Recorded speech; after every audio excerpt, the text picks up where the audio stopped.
Greetings, everybody. Welcome to another Q&A meeting. If you have any question, please send them in one at a time. If this is your first time, please let me know where you come from. How's the audio? Can you hear me okay? I shall start reading your comment and question.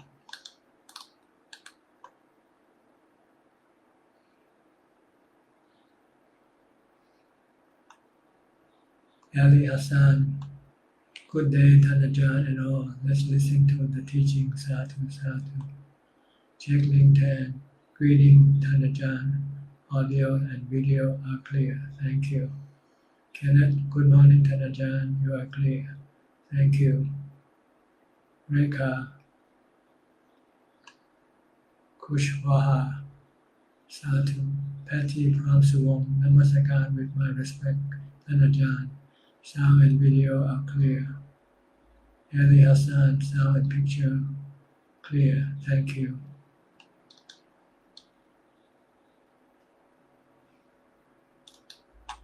If you have any question, don't hesitate. Send in your question now, one at a time. And be brief if it's possible. Just get to the point, what you want to ask. EOSC, my respect to Ajahn, sound good. Thank you. Namaskar Ajahn, audio is okay. Thank you. Chu Chin, good afternoon and my respect to Ajahn. Thank you for having this session again. I am from Malaysia. Thank you. IE, question number 1. Ajahn, if during meditation our body begins to bend, can we lengthen our spine and continue to meditate? You should just leave the body alone, ignore it. Because if you bother with your body, you will not be meditating. You'll be restarting all over again. So when you get started, forget about the body. Whatever the body seems to be in whatever position, just let it be. You don't want to be distracted by your body posture, by trying to correct your posture. Stay with your meditation object. If you're watching the breath, continue on watching the breath. If you're reciting Bhutto, keep reciting Bhutto. Don't pay attention to anything else. If you do, you'll be distracted and you'll have to start all over again.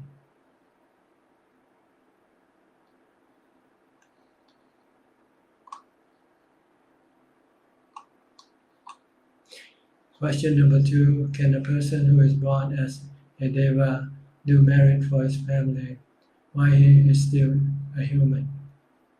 If you are a human being, you can make merit and share part of your merit to the departed. The departed will depend on what status they are in. If they are in a realm in which they need the merit, they will get it. If they're not, then they don't get it. Christian Buckley, good morning, Ajahn. Good question. If I die as a woman, will my rebirth in a woman again? Yes, you will keep reborn the same sex as you were before, unless you are trying to switch your sex by trying to change your character, your preferences, and choose the preferences of a male. You might reborn as a male in your next life. You have to change your character, your preferences. You have to like woman, for instance, to be born as a man, and you have to do things men like to do. Then when you are reborn, you will then get a male body. You have to first change your character from being a female to being a male. Walai Pon, Grab Namaskar Ajahn from Bangkok. Wish Ajahn health and long life. Thank you. Chaya Nit Yamada. Good morning, Ajahn. Good morning to you. Kwan Patum Napa. Sadhu. Bilim Suki Hotu Tanajan. Sadhu Sadhu. Chompo MTR. Sadhu. Christine Kutkowski. Hello, dear Tanajan. What can I do to curb my appetite? Don't eat. You have to resist the desire to eat.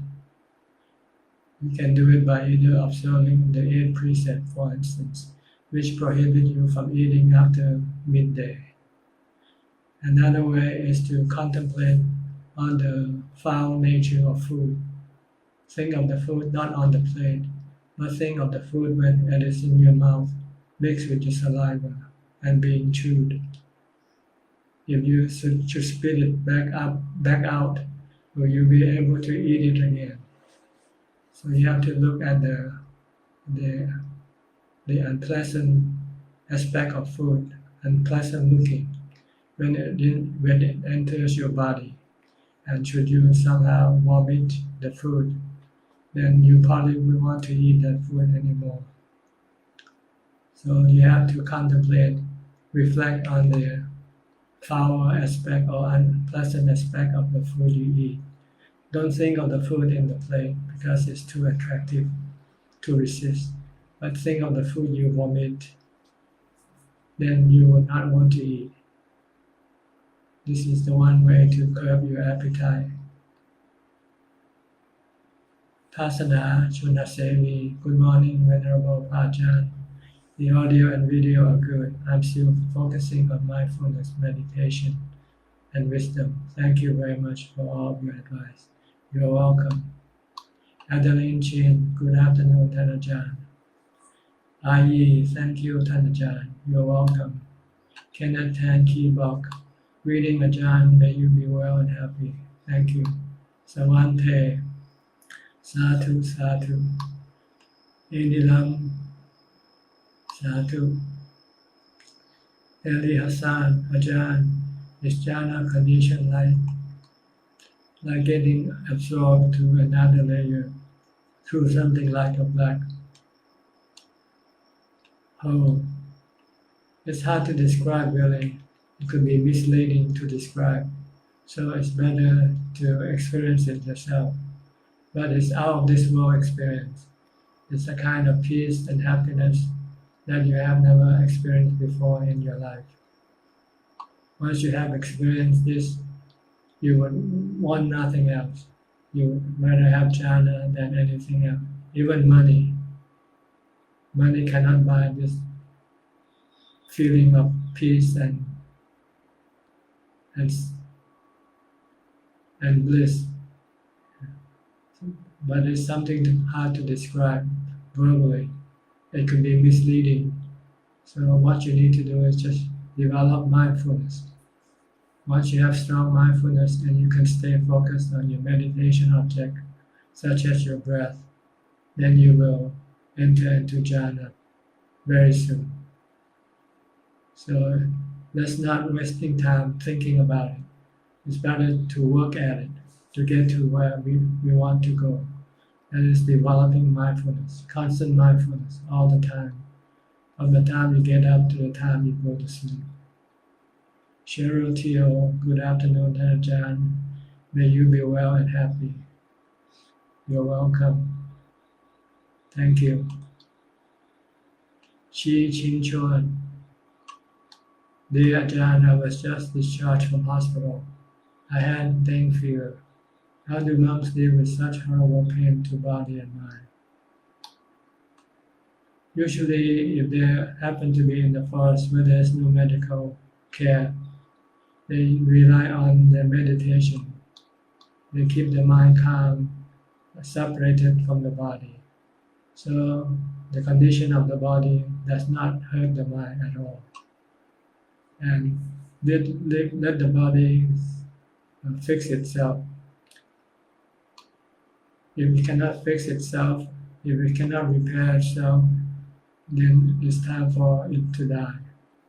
But for monks who meditate, this is what they expect for a long time already. about the death of the body. So to them, it's not something they are afraid of. What they are afraid of is dukkha in the mind, and that's what they do: protect the mind from dukkha by meditation, by vipassana meditation, and by mindfulness meditation. These two methods will protect the mind from dukkha, but cannot protect the body from illness or death. Should the time come for the body to die, no one can stop it. Even if you're in the hospital with doctors, if it's time for the body to go, nobody can do anything about it. So meditators, monks, don't care too much about the body. They look after the body, but they're happy to let it go when the time comes. Yeah. So there will be no dukkha in the mind.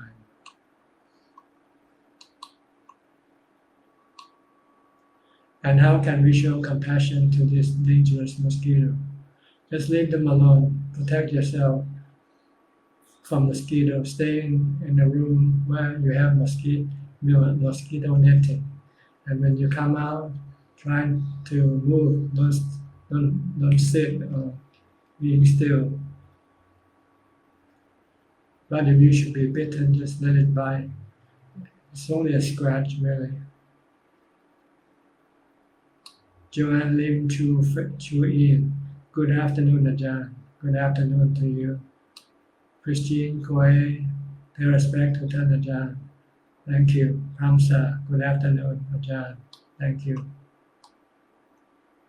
Asi Chung Satu.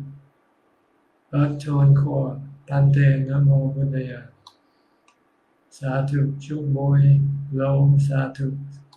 Nabiti Namasagan Ajahn. Thank you. Gimbunchu Satu. Satu. Adi Aha Satu. Metalo Satu. Nam Yao Prichom Satu Satu. Gimbunchu Satu. Terence T.H. Lee, greetings from Singapore. Thanks to Tan Ajahn for teaching the Dhamma. You're welcome.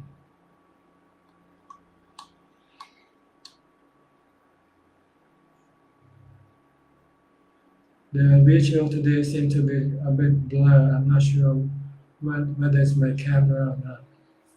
Normally it should be clearer than this, but I guess it's not so important. I think the audio is more important. As long as you can hear me, then that's good enough.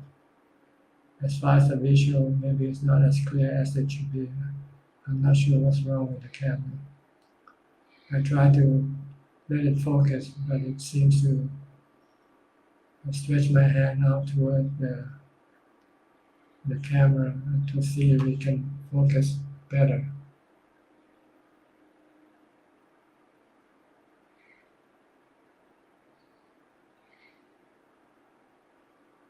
Okay, I don't know. Okay, let me continue on with the question. Now, Winley Wei Pen, good afternoon, Tan Ajahn. Greetings from Kuala Lumpur. Greeting to you. Seems like not much question these days. Maybe because we all know the answers to what you have to do already. So it's a matter of doing it more than asking what to do. When you study the Dhamma, you don't have to study the whole scripture. Just study the part that you want to do. If you want to meditate, just study how to meditate. If you want to keep the precept, just study how to keep the precept. You don't need to know a lot of information. This information, I guess, for different people. If you're on the practical side, you just only want to know how to do your practice.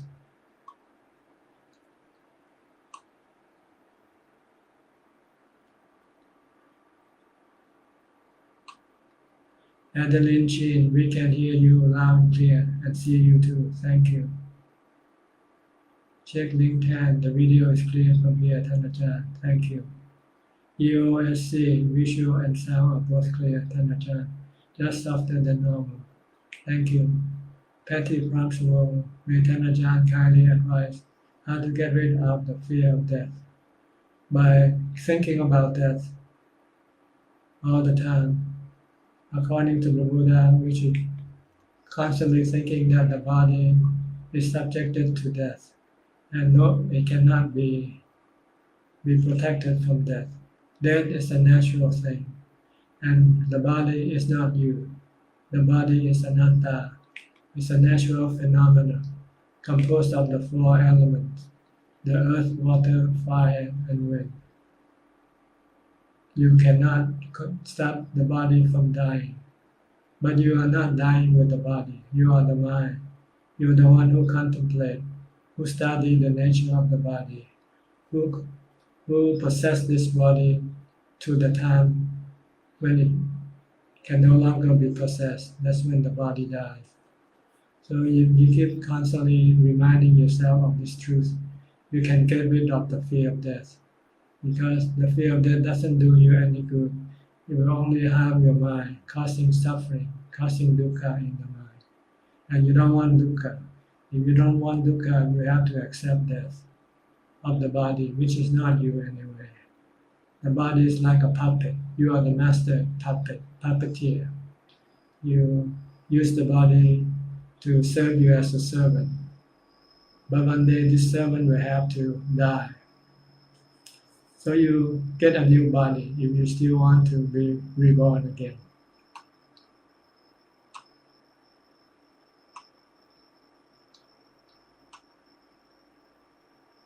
Sandy Lim, good afternoon, Ajahn. Thanks for teaching us the Dhamma.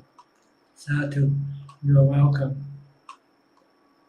Vijay Maka, during my meditation, there were a lot of thoughts came up automatically. What I did was pulling my awareness back to my breath and trying to apply equanimous.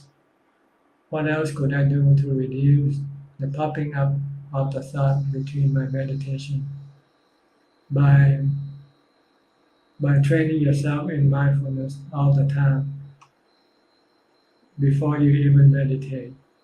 From the time you get up to the time you go to sleep, you should try to use mindfulness to stop your thought, your unnecessary thought, by reciting a mantra like Bhutto Bhutto. Keep reciting Bhutto Bhutto as you go doing things in your daily life. Or you can keep focusing on what your body is doing, is moving. Stay with the body. Don't let the mind think about any other thing. Let it only think of being aware of what the body is doing. If you can do this, you will reduce a lot of thinking when you meditate, and your mind can become calm and peaceful very quickly. So keep developing, training yourself in mindfulness all the time, from the time you get up to the time you go to sleep. Whatever you do, just focus on only what you do. Don't let your mind go think about other things. Keep focus on what you do. Use the mantra to keep it from thinking unnecessarily. If you have to think, it's okay with your work and so forth, what is essential. But once you no longer have to think, then you should stop it from thinking. Then when you meditate, your mind will become peaceful and calm and no distraction from your thoughts. Punnavi 10, good day, Pante. How not to be fearful of loneliness, especially now in 50s. Meditate. If you can meditate and succeed in your meditation, when your mind becomes calm, you will not have a feeling of loneliness, even when you are alone. Because loneliness is generated by your desire to have company. So when you have the desire to have company, and when you don't have company, then you feel lonely. But if you meditate, you'll stop this desire for having company, then this feeling of loneliness will disappear. So learn to meditate now, because this is the best way of living alone. You can be happy without having to have people surrounding you. Nothing surrounding you. All you need is your mind to be peaceful and calm. All you need is to develop mindfulness to make it peaceful and calm. So start training yourself in mindfulness from the time you get up to the time you go to sleep. Keep reciting a mantra, Bhutto, Bhutto, or keep watching what your body is doing to prevent your mind from thinking, from desiring. And then when you're free, have nothing to do, then you should sit and meditate by sitting, closing your eyes, and either reciting the mantra, Bhutto, Bhutto, or keep watching the breath at the tip of your nose, coming in and going out. Don't follow the breath in or out. Just watch. Just merely acknowledge what the breath is. If the breath is short, just know it is short. If it's long, just know it is long. That's all. Just keep watching the breath. And don't be distracted by your thought. Don't follow your thought. Follow your breath. Watch your breath. Then your thought will eventually disappear and your mind will become calm and peaceful and happy. Pat Choi Chong, Sadhu, Sadhu. Durga Yogi, Sadhu, Sadhu. Patty Palmswong, thank you for your advice, Tanjan, you're welcome. Angeline Cole, Sadhu, Sadhu. Hokiam Teo, Sadhu. Jacqueline Law, Tanjan, only awful dana can help to share gratitude to IMO of my father. The suffering dana for building temple or monastery also same as awful dana like food to the mouth. Yes, or even dana to other organizations like the hospital or the Red Cross, or dana to poor people. This you can share your merit to the departed ones. Yulingo, Sadhu, Sadhu. Supa Parua, Sadhu, Sadhu. Supa Barua, Namo Buddhaya, Namo Dhammaya, Namo Sankhaya. Okay.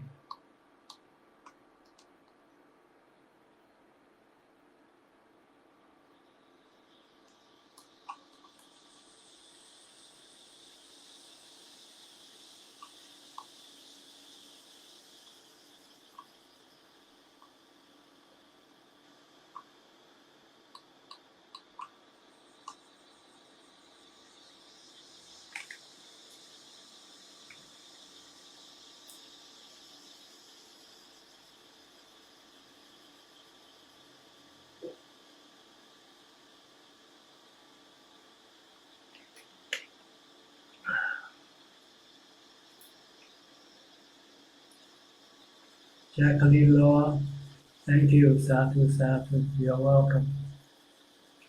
Jacqueline Ted, dear Tanajan, what is the difference between wisdom developed samadhi and vipassana? Wisdom developed samadhi, that's what it actually means. To calm your mind, to get it into jhana. When you cannot use a mantra, a meditation object such as your breath, because your mind is so distracted by something, maybe by the sick of your loved one, and you keep focusing, thinking about your loved one, and you can no longer meditate to calm your mind into jhana. Then you have to use wisdom by studying the nature of the person that you worry, your loved one, who is sick and who may die. You have to use the three characteristics to teach the mind that everybody has to get old, get sick and die. It's anicca and it's anatta, it's something you cannot control. Once you can see this, then you can let go of your worry to the person who is sick. Then your mind will regain normality or being calm enough to meditate for jhana. So this is what wisdom developed samadhi means. If you cannot use watching the breath or mantra, then you have to use wisdom to teach your mind to let go of the object that's causing you restlessness and agitation.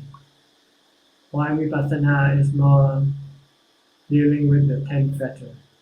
The practice of vipassana is to get rid of the 10 fetters. So while the wisdom develops samadhi can use it. Use wisdom to get rid of your restlessness and agitation concerning a certain issue that worries or cause you anxiety. So wisdom develops samadhi is more mundane, while vipassana is more sukha mundane, dealing with the 10 fetters specifically. Hong Bi Chin, Willing, thank you, Mom, no queue, okay. Say Hui, hello Ajahn, my father passed away last July, and we were told to do early Qingming. Is it necessary? It's up to you. There's nothing you can really do much for your departed one. Only make merit and share the merit. You can do this any day, any time of the year. If you want to send some merit, like sending some money to your friend abroad, you can do it any time of the day, any day of the year. So Qingming is just a custom for gathering the family together to show respect and gratefulness to your ancestors. And also it's a way of uniting your family together. Bring your family scattered member back into the fold, at least maybe for one day. So it's more social than spiritual, Qingming. Esther Yip, dear Ajahn, is there any video clip in YouTube which shows the first monastery where Ajahn currently resides? Eager to see the peaceful environment of the forest. Actually, we don't have any dedicated video for this purpose. But maybe one day somebody will help and do a little video on this part and post it on YouTube. Chayam Nama Guru Satu Satu. Suli, how do I get to the end game by going back and forth between samadhi and vipassana? What's the goal of going back and forth? Thank you. Watching from Singapore. So I see the practice of samadhi and vipassana do different functions. The function of samadhi is to rest the mind, to regenerate mental strength for the mind. Is samadhi. While vipassana is the working of the mind in getting rid of the fetters or the defilement. So when you use wisdom or vipassana, after a while your mind can become tired and not performing as well as it should. Then you should stop practicing vipassana and then alternate with practicing samadhi. The mind needs rest and regenerating of the energy. Same way with the body. You have the body, you put the body to work, you go to work, but then after 8 hours, you come home and take a rest, eat and go to sleep. Then the next morning, you go back to work again. So this is how vipassana and samadhi works for the mind. Resting and working. Samadhi is resting, vipassana is working.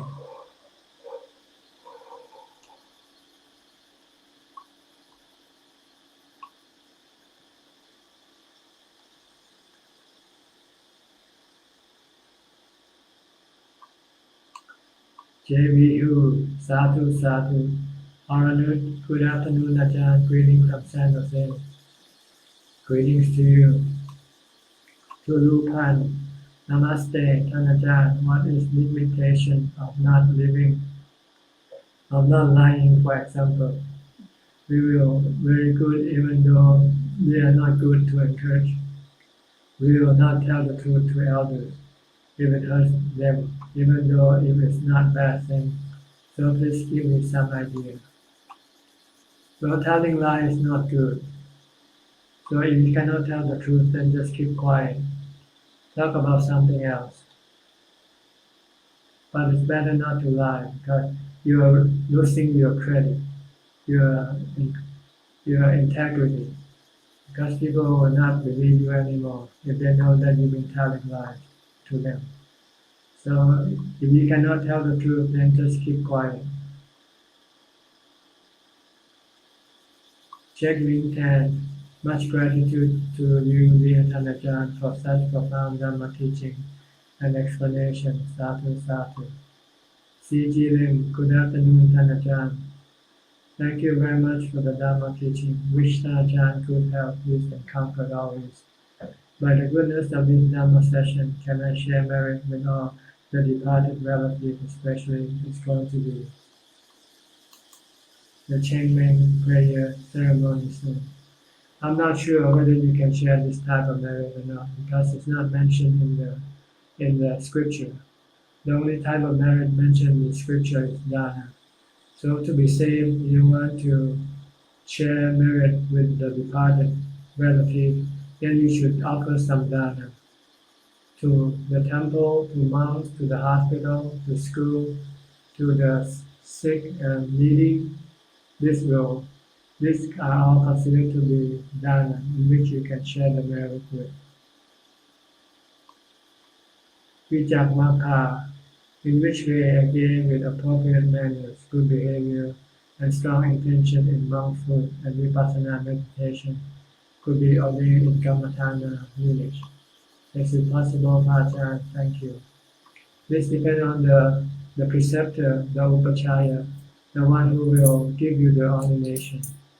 So you have to go seek one who understands, who knows you are serious about meditation and practice. He might ask you to stay as a layperson for a while first to see your resolve and your integrity. Once he is convinced that you are truly meant for vipassana and samatha meditation, he will probably ordain you. Dear Gyamso, dear Ajahn, greetings from Penang. Greeting to you. Tachari Tanduan, good afternoon. Sadhu, sadhu, you are so kind to give knowledge to people.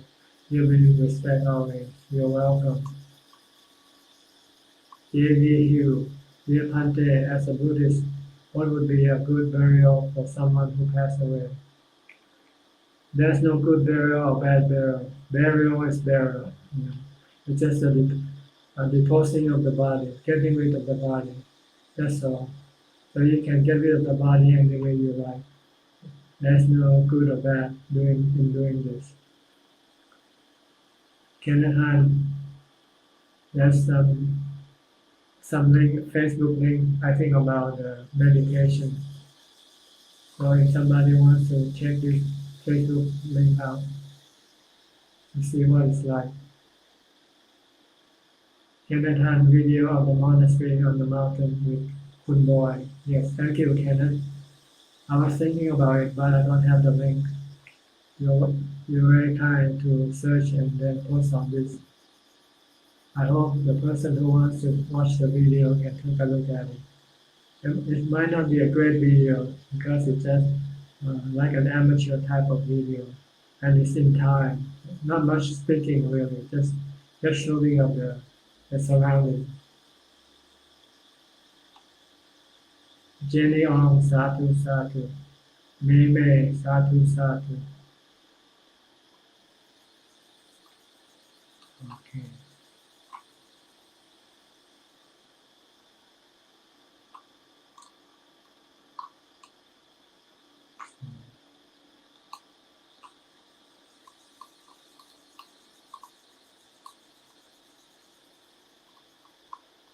In Thailand, we are going into the hot weather now. From the beginning of March, it's the starting of the hot weather, hot season in Thailand. The cool season ran out at the end of February. Now it's beginning to become warmer and more warmer as we move along.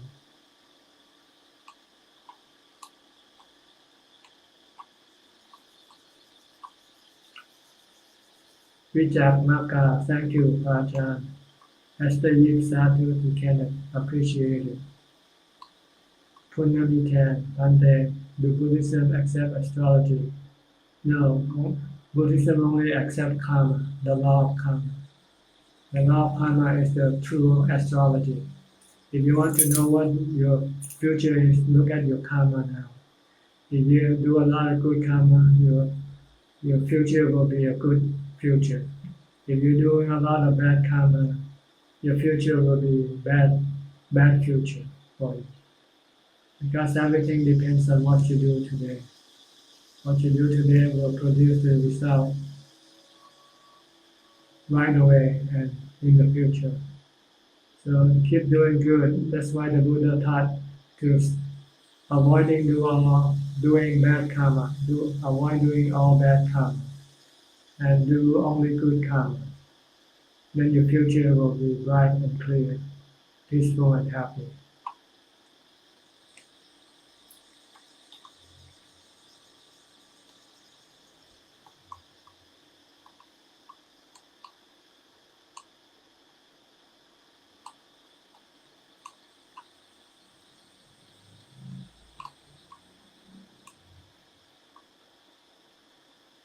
Enilam, Abhijato, and the Savaka Arahant still around. You have to look for them yourself. They're usually living in forest monastery. So if you go to the various forest monastery, you might run into some arahant unknowingly, because normally they're not the type who would like to announce themselves. But you can learn from people who know them. It takes time to know someone like an arahant. So you might have to rely on people who know them for a long time. But what's important is their teaching. If they can teach you to become an arahant, that's really what you should seek for. Not just to pay respect. Paying respect doesn't do you much good. If you want an arahant, you want someone who can teach you how to become an arahant. Punami 10. Can I say that our palms are already destined with sort of suffering to face? I don't think so. Your body has no indication of what your future will be. It's your mind, it's your preferences, it's your inclination that will be the one that decides your future. If you like gambling, if you like alcohol, then your future will be bad because you will gamble and you will drink. If you like to lie, if you like to steal, this is the indication of your future, not in the palm of your hand, but in the preference of your mind. If your mind prefers to break precepts, then your future will be bad. If your mind prefers to make merit, to meditate, then your future will be good.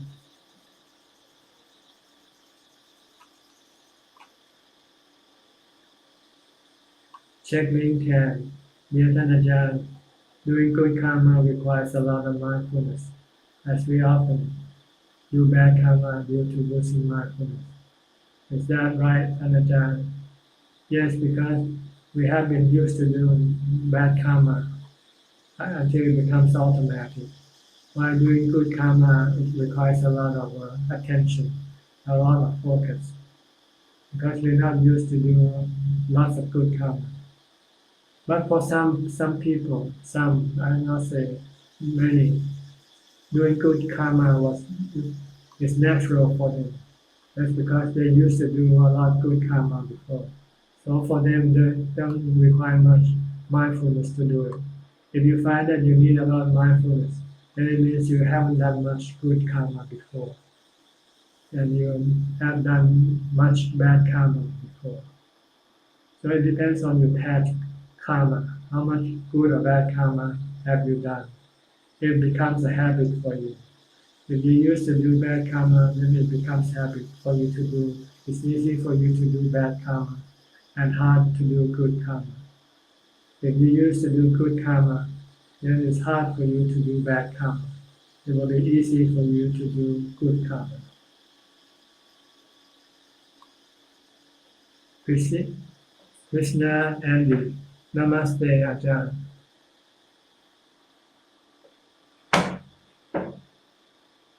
Suli, do I go back and forth between samadhi and vipassana until I can pass examinations such as facing death, facing anger? Thank you. Before you can go back and forth between samadhi and vipassana, you must first have samadhi first. So in the beginning of practice, you want to concentrate on developing samadhi first until you become adept or capable of maintaining samadhi. Once you can do that, then you move to the next level, to vipassana, and going back and forth between samadhi and vipassana. But first, you need to have samadhi first as the base of your practice. Without samadhi, you will not be able to go up to vipassana effectively. You need to have samadhi first. Once you have strong samadhi, then you can go to vipassana and then come back to samadhi when you need to rest the mind.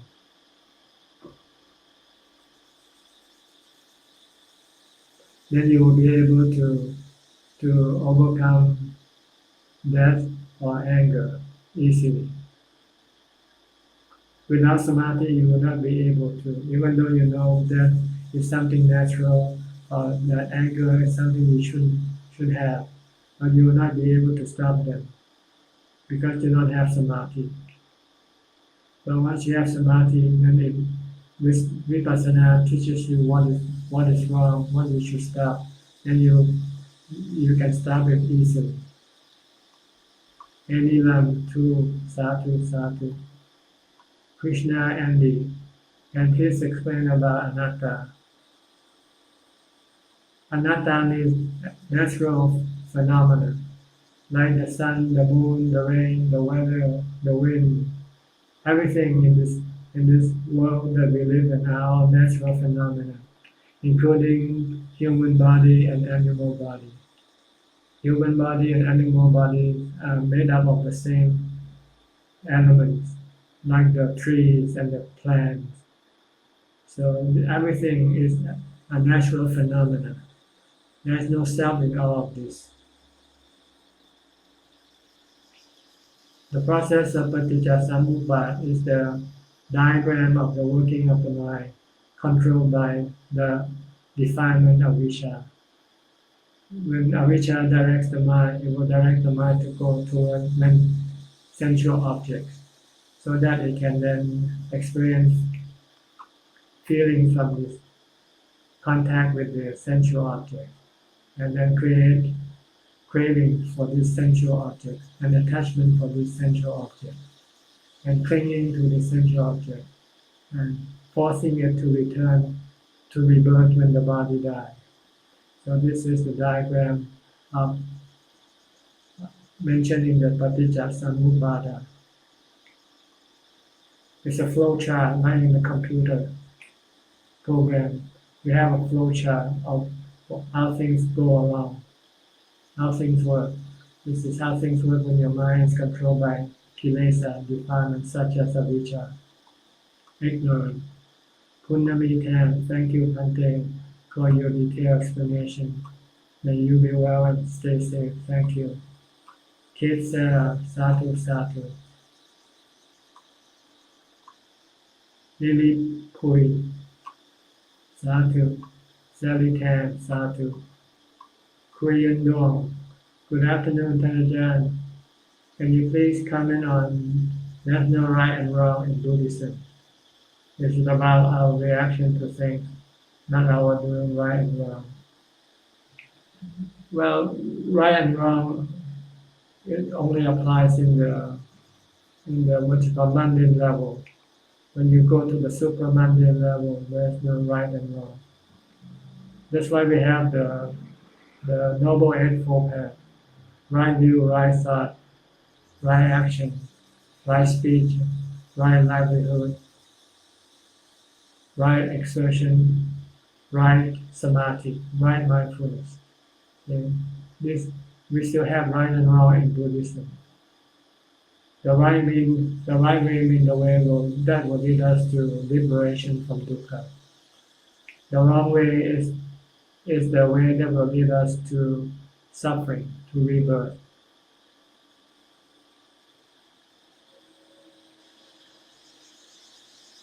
So this is what we have to understand about what's right and wrong in Buddhism. Doing right will lead us to Nibbana. Doing wrong will lead us to samsara, the cycle of rebirth, endless cycle of rebirth. Santi Lai, where are you now? Do you know? Are you still in Thailand? Still at Ajahn Nippon? Or where are you now? Give me an update if you can. Santi Lai, Sadhu, Sadhu. Evelyn Ho, how do I cultivate more patience? I feel annoyance and irritation with a family member whom I am living with. I try to send metta, but I still feel irritation. Thank you. Your irritation is caused by your desire toward that person. Your desire is that you want that person to be according to what you want. But since that person is not what you want, then you get irritation from that person. So you have to change your attitude toward that person. You have to look at that person as a natural phenomenon, like the rain. You cannot force the rain to rain or to stop when it's raining. You have to understand the nature of that person. And that person is like this. And you cannot force that person to be something else. Like if that person is a banana, we cannot change and make that person a pineapple. So you have to stop your expectation or attitude toward that person and accept that person's nature, whatever it is. If he's good, accept it. If he's bad, accept it. Don't try to change that person. Then you will have no irritation. Krishna Andy, thank you, Ajahn. You're welcome. Alvin Lian, Sadhu, Sadhu. Sweet hand, dear Ajahn. This is Sweet from Vancouver, Canada. When we do good karma, does it require wisdom to do so? Yes, the wisdom to know that it is good. It will bring you positive things, good things to your mind, happiness to your mind. You need to know why you do good karma. Or else why should you do it? Why should you do it in the first place? You know that it's good for you. That's why you do good karma. Knowing what's good for you and what's bad for you is called wisdom.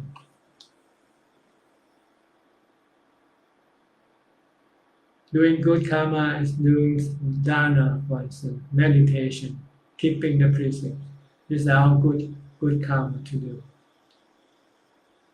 There are 10 good karma mentioned in the scripture, which I mentioned in my last talk to you, if I remember, last few talks.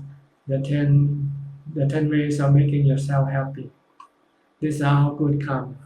Go study the 10 ways of making yourself happy. So if you don't know, then it means you don't have wisdom. If you know, then you know you have wisdom.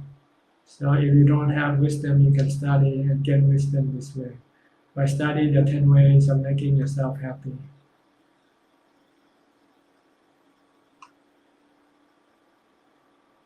Doing good karma is making you feel good, making you feel happy, and not hurting you anyway. Mentally, not physically, usually mentally. Kyrian Dong, I recently moved to Long Po, Sakhon, Veruwan. Thank you very much, Ajahn. หลวงปู่สาครin Kanchanaburi, I presume. Is that right? Or is still in Sakonnakorn?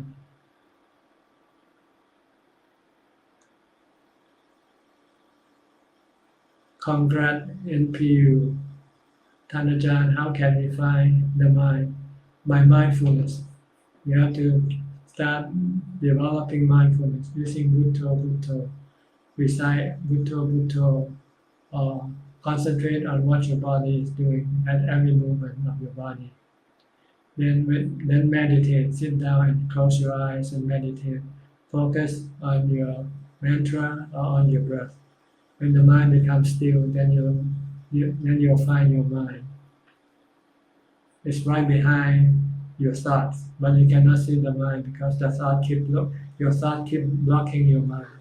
When you get rid of you make the thought become still, then you will see the mind, the one who knows. Believe Ajahn, the 10 ways of good karma is 10 parami. No, it's called punya. Punya, 10 punya.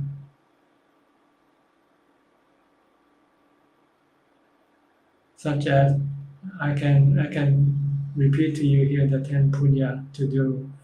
First is dana, second is keeping the precepts, third is to bhavana, to meditate, to practice, then fourth to share the merits with the departed, then to congratulate those people who are doing good karma, to be humble, helping other people, serving the community, sharing the Dhamma you have with other people, listening to Dhamma talk. And the thing is to have sammatiti, or the right view.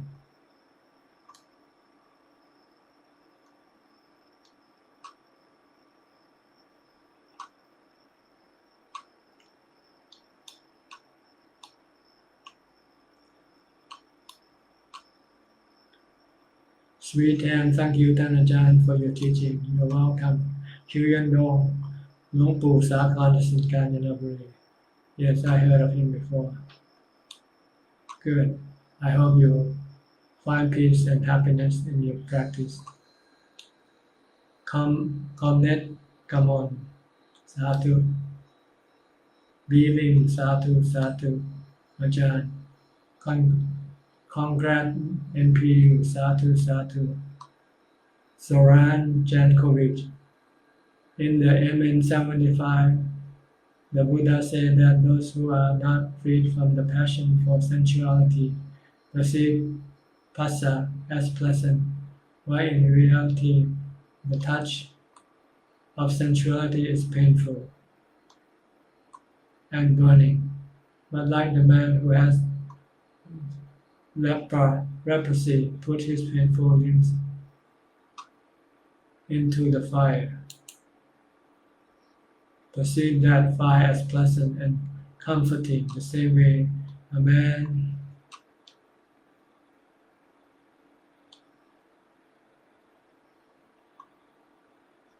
the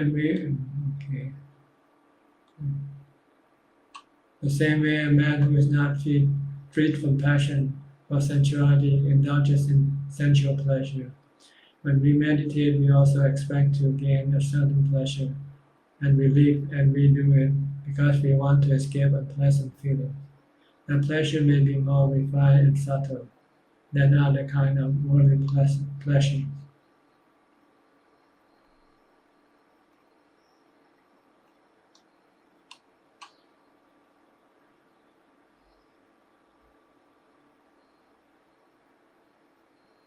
But nevertheless, it is also rooted in the passion for sensual pleasures. For instance, we can substitute our worldly pleasure with the pleasure of jhana, and still not have overcome our desire for sensual pleasure. Please explain how we can overcome our passion of sensual pleasure that is caused by our meditation.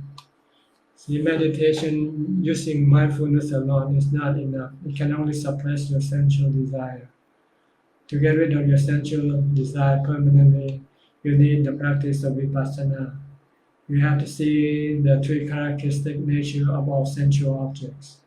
Once you see that they are anicca, dukkha, anatta, then you can get rid of your sensual pleasure, your desire for sensual pleasure forever. That's why meditation for samadhi or jhana alone is not sufficient to get rid of your sensual desire. You have to practice vipassana by seeing the nature of all sensual objects as being anicca, dukkha, anatta. J.V. Hugh, dear Pante, my mom passed away at the hospital a few days ago and I feel bad that I was not able to bring her home before her last breath. What should I do? Right now, you should just remain calm and peaceful. Don't be sad. Don't blame yourself because things already happened. So stay calm and stay somber and do what you need to do with your mother's body. Give her a good funeral to honor her and be a good son by doing only good karma for her. Terence T.H. Lee, hi Ajahn, what could possibly be the cause of someone being timid? Is he likely to carry this personality over to his next life? If so, please advise on how to get rid of such personality. Yes, this comes with the mind. In his previous life, he was probably timid before, so he is timid now, and he will still be timid in the next life. The way to overcome this is to practice following the teaching of the Buddha. Practice the Noble Eightfold Path. Then he will become strong and not timid. Practice dana, sila, and bhavana. Study the Dhamma teaching of the Buddha, and then follow the teaching of the Buddha. Then he can get rid of his being timid. Tan King Wong. Tan King Fong, thank you Ajahn for your teaching. May you always be well and happy. Well, we have about 2 more minutes left. So if you are still typing your question, please continue and then finish and then send it in. If you haven't started, then I think you should stop. You should not do it because I won't have the time to answer your question anymore. You have to wait until the next meeting, which will be next Sunday. I hope it all goes well.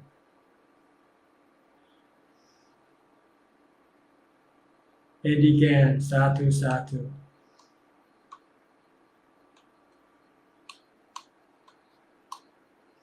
Pataraphon Vosuk, Satu Satu. Greeting from Spain, Ibiza.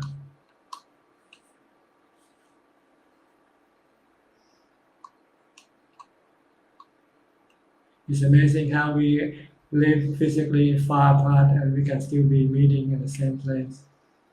This is the benefit of modern technology. Tan Kim Fong, thank you Ajahn for your teaching. May you be well and happy. Thank you.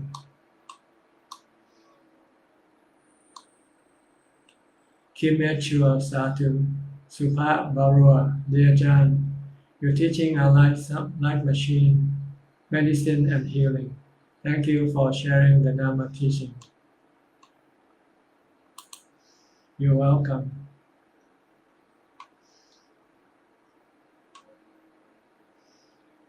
Tulu Pan, thank you very much Ajahn, Satu. Terence THB, Satu. Vijak Maka, as a low experienced Vipassana meditator, I found that I could do much better when sitting inside a relic shady of an highly revered Kammatthana monk, comparing to sitting in a Vipassana practicing center. Why is like this? Is faith help with meditation? Thank you. Yes, it depends on your perception of things. Sometimes you perceive things to be more sacred and holy and require more effort and mindfulness. So if you're near somebody you respect, you tend to be more mindful than when you're somewhere when you're not with somebody you respect. Okay, thank you very much. Thank you all for sending all your comments and your questions. Enjoy reading them and happy to hear from you, all of you. I hope that all will be well for you until the next time. Please stay mindful and keep on practicing. One day you will become enlightened. In me, okay. Thank you and goodbye.